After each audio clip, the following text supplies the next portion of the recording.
Hey everybody, happy hump day. Um, Usually go on at 9. That's what I'm going to try to do um, on a weekly basis. I almost forgot today. Um, but I'm going to try. If there's one thing that I can do on a regular basis, consistently, hopefully that will be it.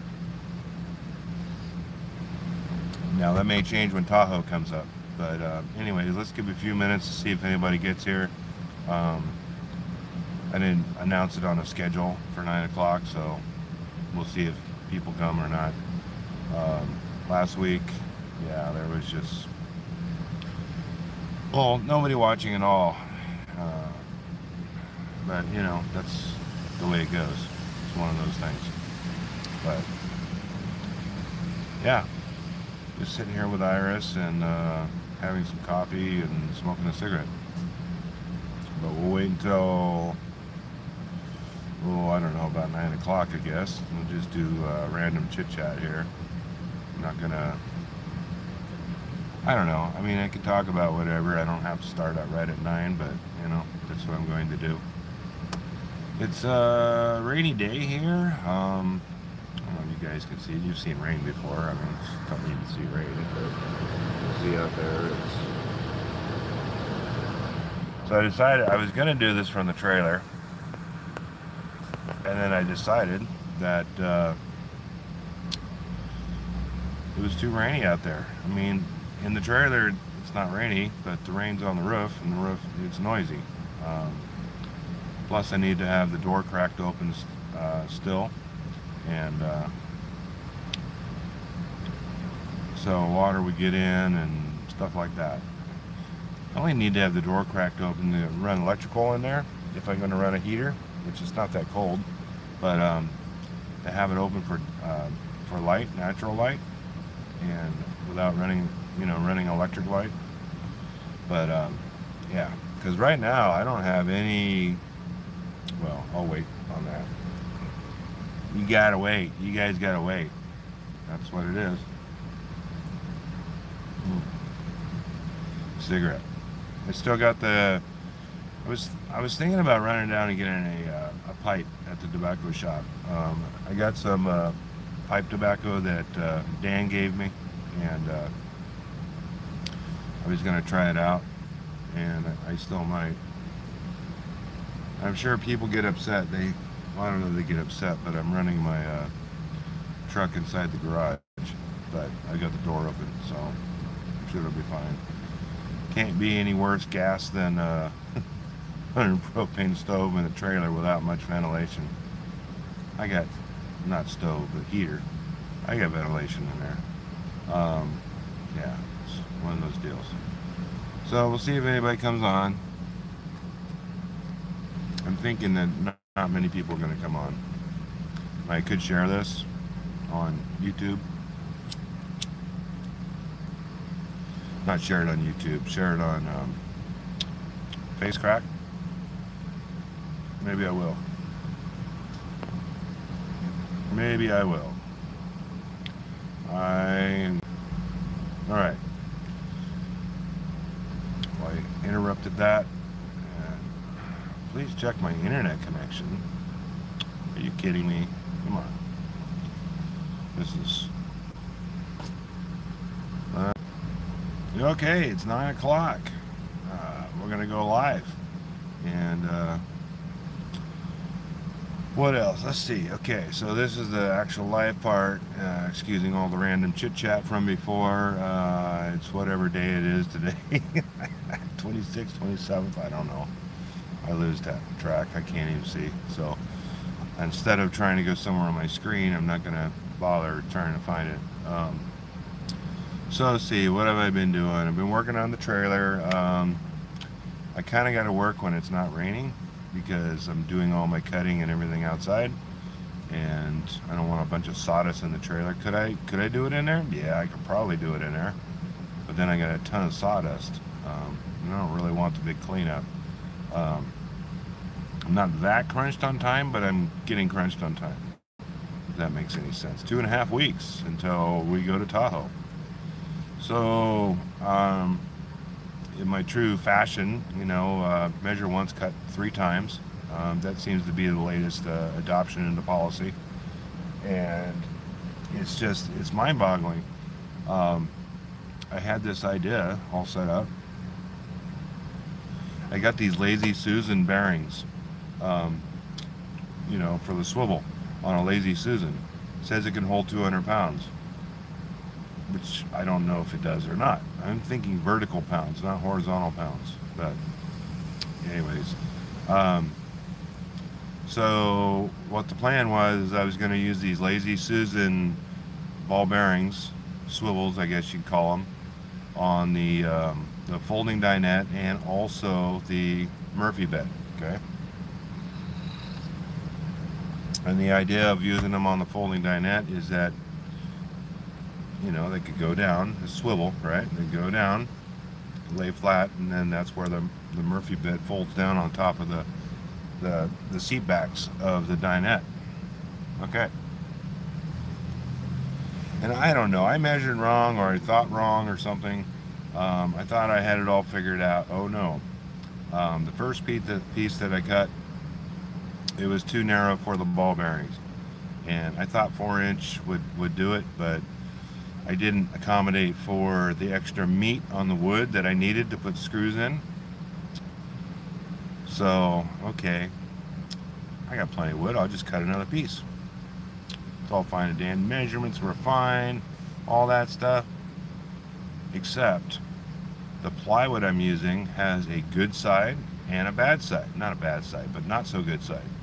So one side has lots of knots on it, really deep knots, and the other side is pretty much smooth, almost sanded smooth. And I wanted the sanded, the good side, out. It was 1/2-inch ply, and so I cut the new piece, got ready to go fit it.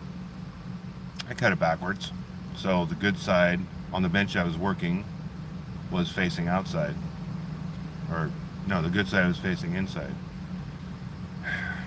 Okay, now the good news on that is that I could use it for the other bench that I'm using, or that I'm building.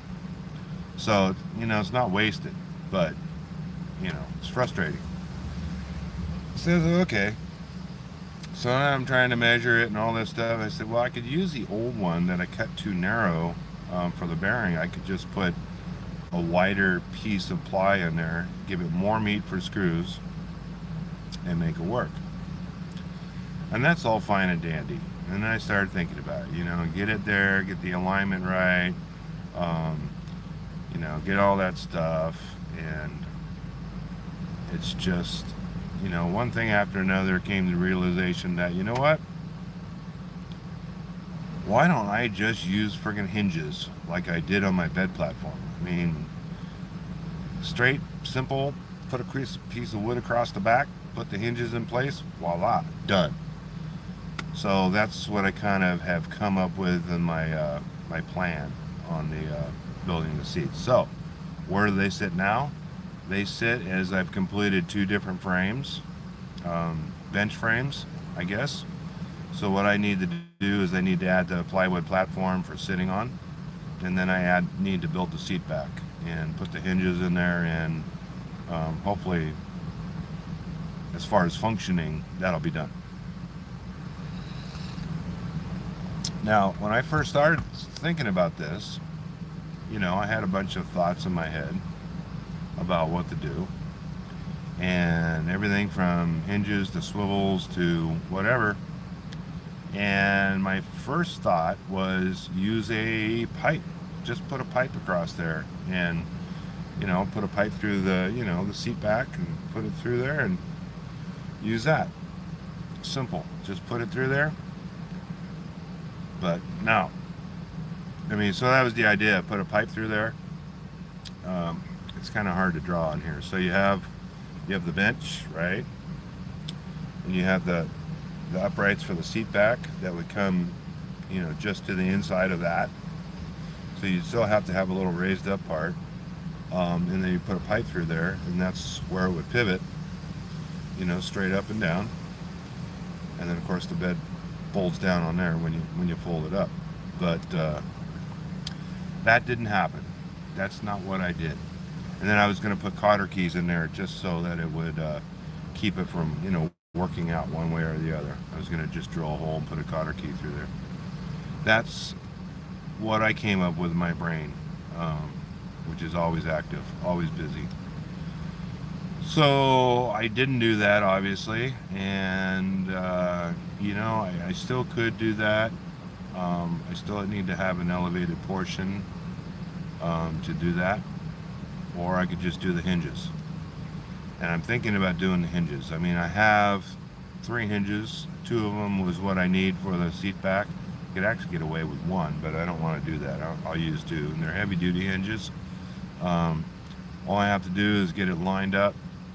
So I get the platform down, then I get the seat back built and folded down, and then put a piece of wood across and just have it hinged, right? And then all I have to do is when the seat back folds back, so this would be the side your back is on, have something that keeps it, something stiff that keeps it from going all the way back. So that's kind of what I'm thinking. See, look at that. 12 minutes into this thing, no viewers. That's okay. Don't have to have viewers. I just shared it on Facebook a moment ago, but yeah, I don't know. I'm just kicked myself in the pants for deleting my channel from before. I guess I don't have to have viewers, but it's like, this is like talking to yourself, which I do often. That's, no mystery, but yeah, I talk to myself often. But it would be nice to have some people to interact with. So anyways, other than that, been watching, I watch YouTube videos all the time. Been watching a few people, and namely Don from Nomad Plan. I'm not Nomad Plan. Blah, blah, blah. Nomad, yes, happy. If you guys haven't seen him, he has the trailer, the cargo trailer that has deployable sleeping pods. It's like sort of like slides, but they fold out, they rotate out. Got to meet him at the RTR. That was pretty cool. And I always have one person that I want to meet at the RTR. I don't want to, and it's not like I'm going to go out of my way to go find them. But as luck had it, call it chance, call it whatever, where he was right next to my camp, our camp, the people I was camped with. So that was, hey, I saw the pods deployed, and I said, I know that trailer. So I went over and met him and stuff like that. Let's see. I don't know if I've updated before, so what I've done is, and I should show it. I should be out there showing it, but that'll be on another video. Because I'm not getting out of the truck now and going out in the rain and doing all that stuff. I just, yeah, it's not going to be pleasant for anybody. I did do my floor. So what I did is I put in a 1 inch foam, and I put that on the floor. And then I used, nose to tail, side to side. Well, before I did that, I put expanding foam in all the gaps for the insulation. Made those nice and tight. I foamed in that big square that I had cut the foam around just so it wasn't protruding. If I ever have a wiring problem, it's gonna be ugly. Anyways, so that was where the majority of the cold air was coming from, and I had it probably on the floor, between the foam panels and the floor, because it's in metal channel. I probably had a good inch gap where there's no foam, no insulation. So between that and the square, which was probably, I don't know, 6 inches by 5 inches, and just aluminum skin on the other side of it. So that was where the majority of my cold air was coming from, and I kind of knew that, but I didn't know how bad it was going to be. So anyways, that's all foamed in, all that stuff. Put in a ply, the 1/2 inch ply, and then what I ended up doing, and then I discovered the trailer is not square. I don't know why I didn't realize that. I didn't expect it to be, but in a period of, let's see, how many inches was that? A length of about 3 feet or something like that. Um, the deviation was about a 1/4 inch, and so 6 feet, that'll be a 1/2 inch. 10 feet, that'll be 1 1/4 inch, or no, not 3/4 of an inch. So it's quite a bit of deviation, and so you have to cut your floor accordingly. Fortunately, it was on the last section that I was realizing that how square it was, and it wasn't too bad to make a modification. As a result, because of the way I had to use the plywood that I had, I got one piece in the back where the gap is, I don't know, at least an 1/8 inch, maybe a little bit more, maybe 3/16. And so while it's unsightly, it's in the back, so that's not that big of a deal. That's where all the tool stuff, and it's all going to be covered up anyways, hopefully with flooring if I get to it. All this takes time and money, but in 2.5 weeks I got lots of other things to do, and at the pace I run out, I'll need all that 2.5 weeks. Got a report from Tahoe that it's been pretty much mostly raining, so a lot of the snow that they've accumulated is melting off. That's good news, because the guy that's up there, Speedy, he was thinking, oh man, we're going to need a bulldozer to even just get into the campground. So maybe it won't be so bad. I mean, there's still going to be snow. I don't see it all melting off unless it just rains a lot more, but it's definitely going to be difficult getting in. See, somebody's watching. Thanks to whoever's watching. How you doing? So let's see what else. I covered the floor. So I did the floor, and then I went to starting to work on the bench frames, where I'm currently working on, which I'm currently working on now.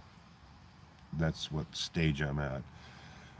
Some plans may or may not change. I had planned on putting in a wood stove, which I still probably, I don't know, say I am going to do it. I'm planning on doing it, but it comes down to money, right? Funds, and then of course time too.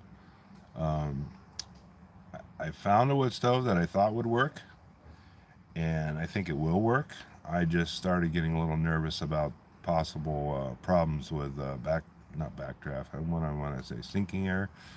So I know at my wood stove at home in Colorado,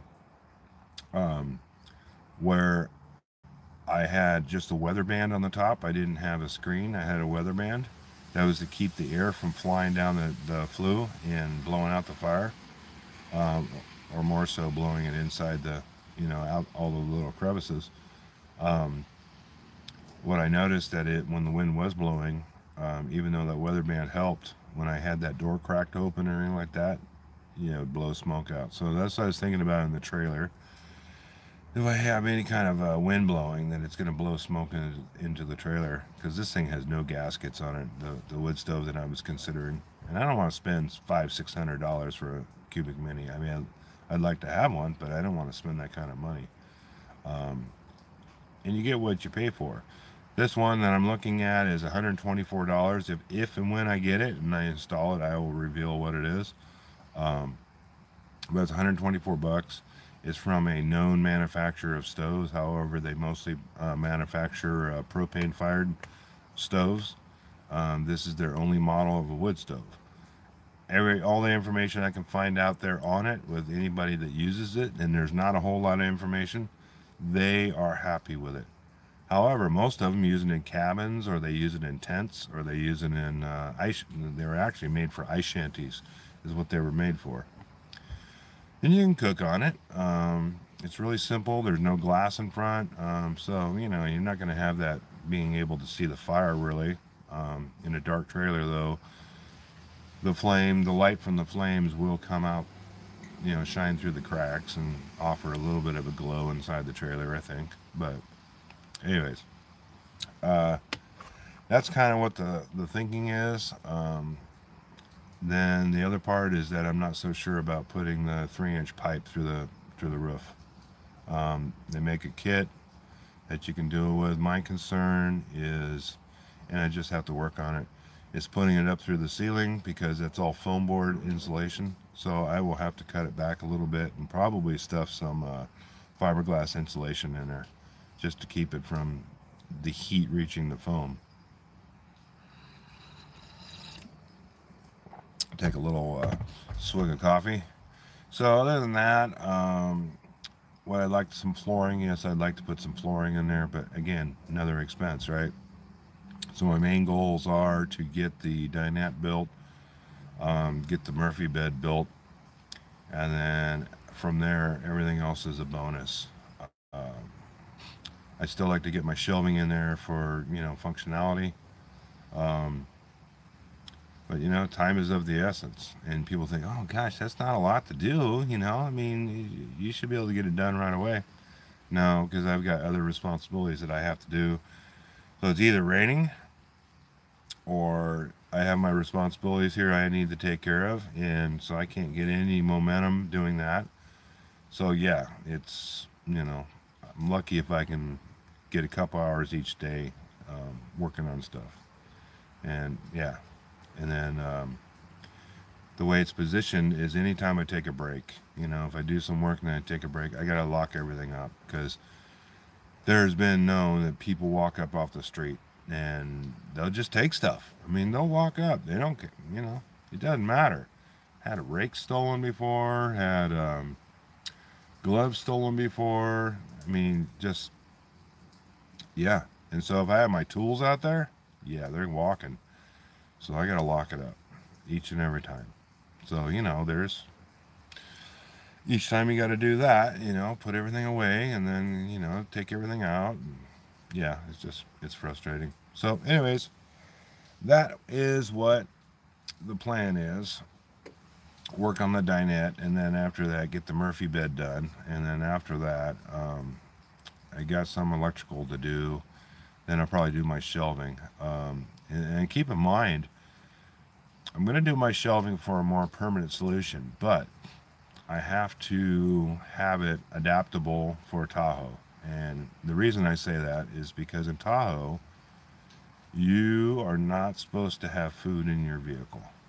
The bears will come and open it up like a tin can. Now, I know about that, and I put all my food in the bear box and stuff like that, with the exception of my refrigerator.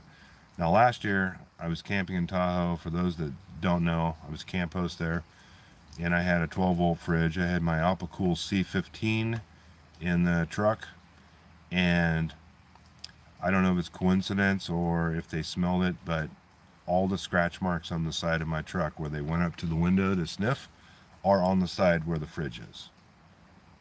Maybe it's just a coincidence. Maybe that's the side they always just came up on. I don't know. I have no idea. But that is definitely the side that they would always go sniffing. So maybe they smelled a little bit of food. So anyways, in the trailer though, I am planning to have the fridge, and I'm going to use the CX40 Alpacool, which I love. I used that in this last season in January up in Quartzsite, and then later in Ehrenberg, and then later in Craggy Wash. And I loved it. You could put so much in there. You could, I don't buy these, but 2-liter bottles of soda if you want. Milk. You know, plenty enough for food and some beer, if you drink beer. So yeah, I mean, there was lots of room in there. I was just really surprised, and I liked it, because before I did a little Alpacool C15, and it's only 15 liters, and yeah, you can't put a lot in there. So I liked it. So my plan for the configuration is to have the CX40 as a refrigerator, and then have the CX15 or C15 as a freezer. That's the plan. Now I will be plugged into electricity when I'm up there, so you know, power consumption is not a concern. at a later time, it probably will with the solar. So, I mean, I definitely need another battery. I think with another battery, I'll be able to pull it off, having the freezer and fridge, because I don't run a lot of power if I'm aside from those. I mean, maybe a light, maybe charging the phone or something like that, but other than that, I don't use a lot of power. I don't have a TV. Um, I rarely use a laptop. So yeah, I don't have a lot of power requirements. The one thing I do have is the immersion heater, 1,000 watt immersion heater. I cannot run it completely to heat a 5 gallon pail of water without the battery, going low voltage. So, I mean, I always keep it above 50%, but yeah, I can run it maybe 5 minutes, not even 5 minutes maximum from a full charge. It's drawing us 1,000 watts, so I got a 100 amp hour battery. You'd think it would go longer, but yeah, I just don't want to risk it. So with 2 batteries, I should be able to heat it enough. It's kind of the plan in the future. Plan to have a generator, probably an air conditioner. So yeah, those are kind of the plans. So anyways, and then so back to constructing the stuff on the trailer. When I finally get the stuff put into place, the Murphy bed, and I get the dinette built, then I can start putting my solar back together. Right now it's all apart. Still got the panels mounted, but the battery, everything is out of the trailer, so I need to get that put back in there. And then while I'm in Tahoe, I still haven't worked on my shore power, but I'm still gonna draw off the 12 volt for. Well, it's really raining. I'm still gonna draw off the 12 volt for lights and stuff, but I'm going to use 110 on a separate circuit, and I'm not going to charge up the batteries. I'm not going to put a charger on the batteries while I'm there. Since I'm using so little solar or power out of the battery, that what little bit I use is going to charge up during the day, even though I'm in a forest. So yeah, I'm not worried about it, but I'll definitely run the fridges off of that. I'm just going to take a look here for a second, seeing if there's a lot of water coming in the garage. Well, that's kind of the plans for me, and some updates. And I had thank you for whoever has been watching this period of time. I had at one moment 2 people watching, but now I just have 1, and that's fine. Just wish there was more people to interact with. I'm not going crazy promoting this channel. I like things to be more organic. I will say, if you feel that anything I do in my videos is of any use to anybody, then feel free to share it. Like it, subscribe if you care to. If you don't, hey, say la vie. That's the way it goes. I know when I do get in Tahoe, I'll probably be doing a lot more working. I know last year I didn't have a lot of free time on my hands, but I had a lot of time where I could, in the morning and stuff like that I could do videos and stuff. But it's pretty chaotic. I think this coming season, I'm going to be just from start to end. I'm going to be pretty much nonstop doing stuff, and I'm going to have more supervision. Not more supervision. How do I say this? As a camp host, where I was away from everything, the main stuff, I hardly had bosses come up there at all. I mean, I did, but maybe once a week, if that. So, I wasn't closely supervised. Now, this coming year, I'm going to have more eyeballs on me. I'm going to be around more people, and then I hear also the big wigs will be up in the area because they're up for a renewal on their contract. So that's what I'm hearing, at least. So when the bosses are around, the big bosses, you got to keep busy, right? Or make it look like you're busy. So yeah, I'm sure that's going to be a lot of what's going to go on.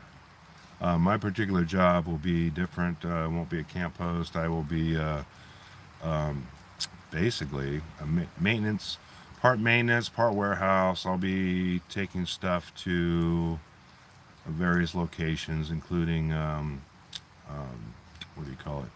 Concession trailer. So in the mornings I'll be deploying the concession trailers, taking them to where they need to be, and then in the afternoon picking them up, and then running firewood up to camps or whatever. In the first couple of weeks, however, we're going to be setting up. So everything we did last year that we had to take down, we got to put up. And a big one for that is the yurts. The yurts, they put up the yurts every beginning of the season and take them down. So that's not only including the yurts, but it also includes the furniture. So all the furniture has to be assembled. So yeah, it's going to be busy. Last year they had a crew come up and disassemble the yurts, and this year they have, I don't know what they're going to do. Hopefully they have the crew come again. Hopefully not. Last year I bought them all pizza, and I figured, everybody's hungry, and kind of just want to extend some goodwill towards them for their hard work. And it wasn't my job to do so, but I did it just because I wanted to. And it was like $100 in pizza for Round Table, which is good pizza. And so one of the people on the crew, one of the gals, she doesn't eat pizza, and I didn't know that. I mean, had I known that, I would have probably made a different choice. I thought I'd ask everybody if they're good with pizza, and I thought everybody said yes. So, in fact, one wanted a vegetarian pizza, so I got vegetarian. I mean, I try to be accommodating. I didn't know. So, anyways, that was good food, and we ate quite a bit of it, and then, well, I got to take some of it with me, quite a bit of it, so I had another couple meals out of it. So, yeah, that worked. Anyways, I'm hoping the crew comes out, because it's a lot of work, and I can't even remember how those things go together. I mean, I do, but sort of. But it's a lot easier if somebody that knows what they're doing is doing it. It's just one of those things. And so those are up for 6 months, and then they have to be taken down at the end of the year again. My only concern is the floor of the warehouse. Last year, because of the weight, and supposedly the floor was designed to hold this weight, so it's on the second floor in this warehouse, and as I'm wheeling around this platform of beds, which probably weigh 100 pounds each, and we had them stacked, I think we had them stacked 8 high, so that's 800 pounds, I'm guessing. The wheels of the pallet jack started going through the floor. I'm like, whoa. Yeah, you can hear and so yeah, that wasn't good. And then we got looking later, and the glue lamp beams were kind of I wouldn't say failing, but they were showing signs of stress. And so yeah, I don't know if I want to be up there moving stuff around. That's all I'm saying. I don't know about that. And the gal that's the warehouse manager, she would run out of there every time it, crunch, she'd run. So, yeah. Anyway, so we're at 35 minutes on this live stream. I'm gonna get out of here. I don't have any plans to do any work. Well, later the rain's supposed to let up or stop, so I might be able to get some work done then, but for now, no. That's kind of what's on the mind here. So anyways, at 35 minutes, I guess we'll cut it loose here. Again, happy hump day, and I hope everybody has a safe, productive day. And on that note, I'm getting out of here. So